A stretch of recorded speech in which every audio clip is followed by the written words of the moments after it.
5 second start. वृक्ष और जंगल cut रहे हैं।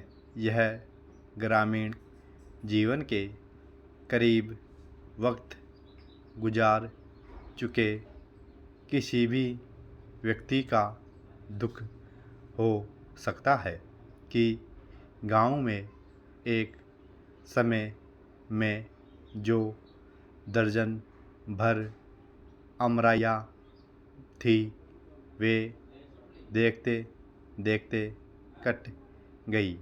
वहाँ आज बस्तियाँ बस गई है।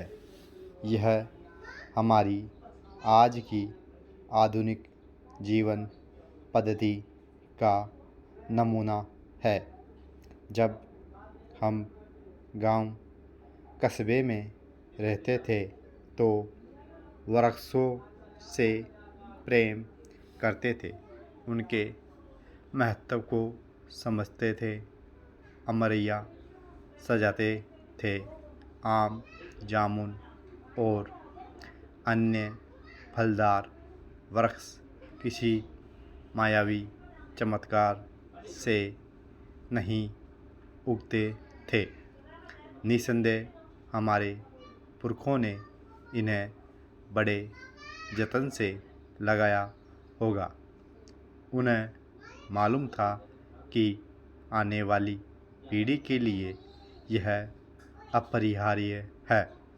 क्या ऐसा नहीं लगता कि उन्होंने अपनी दृष्टि से आने वाली पीढ़ी को एक ऐसा प्राकृतिक संबल दिया था, विरासत दी थी कि जिसकी छाया में हम सुखी, समृद्ध या खुशहाल जीवन जिए। मगर हमारी लालच की अकर्मण्यता की शायद कोई इंतहा नहीं है। सवाल है कि क्या हमने इस मसले पर कभी सोचा है कि हमारी इस उदासीनता और नींद में खोए रहने का हासिल क्या होने वाला है। हम सब समझते हैं और यह सच है। एक अनपढ़ से भी पूछ लिया जाए तो वह संवेदना का भरपूर प्रदर्शन करते हुए कहेगा कि वृक्ष हमारा जीवन है। आज की स्थिति पर वह दुख भी जाहिर करेगा। जिसके हाथों में दरोमदार है वह खामोश है। यह सब कुछ जानकर भी अनजान बनने का नाटक क्यों करते हैं हम।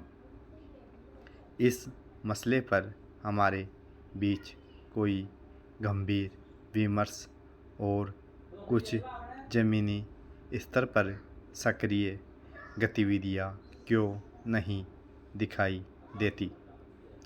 दरअसल शहरों में जोड़ने वाले लंबे राजमार्ग बन रहे हैं। सरकारों की ओर आश्वासन दिया जाता है कि जितने वृक्ष कटेंगे उससे 4 गुना ज़्यादा पेड़ सरकार और ठेकेदार के कारिंदे लगाएंगे। सौभाग्य या दुर्भाग्य, हमारे शहर में भी 6 या 4 लेन की सड़कें बड़ी तेज़ी से बन रही है। यह सड़कें विकराल दिखाई देती है, मानो कहा जा रही हो कुछ पता नहीं। यह भी ध्यान में आता है कि अचानक प्रकट होकर ये कितनी जिंदगियों को लील जाएगी। पेरा समंदर ने हमें बहुत कुछ दिया है, लेकिन हम उसे कचरे के सिवाय कुछ नहीं दे रहे। International union for conservation of nature की एक रिपोर्ट के मुताबिक हर साल लगभग 30 करोड़ टन प्लास्टिक का निर्माण होता है। इसमें से लगभग 1.4 करोड़ टन प्लास्टिक कचरे के रूप में हर साल समंदर में डाल दिया जाता है। समुद्र की गहराई का उपयोग बड़ी मात्रा में परमाणु सामग्री दफन करने के लिए भी किया गया। पहले और दूसरे विश्व युद्ध के बाद के वर्षों में ब्रिटिश, अमेरिकी, सोवियत, ऑस्ट्रेलियाई और कनाडाई सरकार ने सैकड़ों हजारों टन अप्रचलित रासायनिक हथियारों को ड्रमों में भरकर या टुकड़ों में बांटकर पानी की गहराई में दफन कर दिया। हालांकि सार्वजनिक आक्रोश के कारण इस प्रथा को 1972 में समाप्त कर दिया गया था, मगर वर्ष 2019 के एक अध्ययन में आर्कटिक महासागर के तल पर कम से कम 18,000 रेडियोधर्मी वस्तुएं बिखरी हुई पाई गई।